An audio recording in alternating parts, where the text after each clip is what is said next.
हम गृहस्थों में रहकर के, गृहस्थी में रहकर के हम लोग मान और अपमान में समता भाव कैसे रख सकते हैं? मान और अपमान के समता भाव यही रखना चाहिए कि सामने वाला मेरा अपमान नहीं कर रहा है, अपने खुद को ऊंचाइयों से गिराकर नीचे ला रहा है। अभी उसके पुण्य का उदय है, तभी वो अपमान कर रहा है। जिसका अपमान हो रहा है उसका कुछ नहीं बिगड़ना।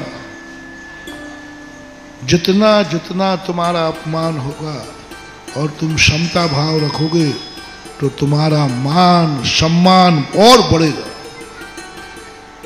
अभी 4 लोग तुम्हें पूछते थे और किसी ने तुम्हें बदनाम करने का उपाय किया। उसने सोचा कि ये बदनाम हो जाए, इसका प्रभाव कम हो जाए। आप प्रैक्टिकल करना, जितना जितना वो तुम्हें बदनाम करने का भाव करेगा उतना उतना तुम्हारा सम्मान और बढ़ेगा। मैंने ये बात 50 बार अनुभव की है।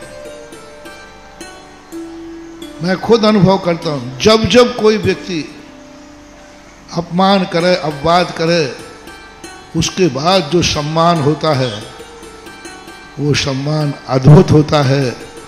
इसलिए अपमान करने वाले, बदनाम करने वाले सदा जिंदा रहें, वो बदनामी करते रहें जिससे अपना सम्मान बढ़ता रहे।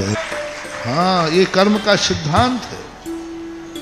जितना जितना लोग, कभी आज तक देखो, पांडवों ने, दुर्योधन ने पांडवों को मिटाने का भाव किया। एक छोटा सा उदाहरण है, उसको भीम को जहर की खीर खिला दी और समुद्र में फेंक दिया। वैष्णव दर्शन के अनुसार आती है। उसको भूखा तो था ही, तो धोखे से उसको जहर मिला के खीर खिला दी। वो बेहोश हो गया खाली, और फेंक कहाँ दिया? समुद्र में, कि अपने आप मर जाएगा। और वो नीचे पहुंचा तो वैष्णव दर्शन के अनुसार पाताल में शेष नाग है। नाग भी बहुत जरूरी। उन नागों ने उसको काटा, तो जैसे नाग काटता है तो व्यक्ति मूर्छित होता है, लेकिन जैसे नाग काटे ये और मूर्छा जाग जाए। तो बोले ये कोई साधारण आदमी नहीं है, इसको तो हम जहर उगल रहे हैं और ये तो जिंदा हो रहा। जहर ने जहर को मार दिया। कौन है तू? उसने सारी सारी बातें बताई और ऐसा ऐसा हुआ, हमें खीर खिला दी, मुझे पता नहीं है। शेषनाग ने, धर्मात्मा था, उसने कहा, अच्छा, उस दुष्ट ने तुम्हें मिटाना चाहा। जा भीम, ये अमृत है, एक कटोरे में 10 हाथी का बल है। अब जितने कटोरे पी जाए। खीर खाया हुआ तो था, प्याज तो थी, सपट्टा 7 कटोरे डकार गया। कितने हाथी का बल आ गया? अब वो 70 हाथी का बल लेके आया तो दुर्योधन और शकुनी कहते हैं ये तो और अनर्थ हो गया। पहले ही भीम भारी था। तो महानुभाव, अपमान और निंदा करने वालों से मत डरो।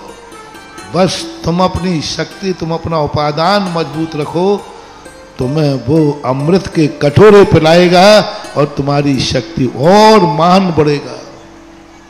इसलिए किसी का भी अपमान मत करो। उसका अपमान नहीं होगा, तुम्हारा ही ऐसा हो जाएगा, एक दिन तुम्हारा बेटा ही तुम्हारा अपमान करेगा।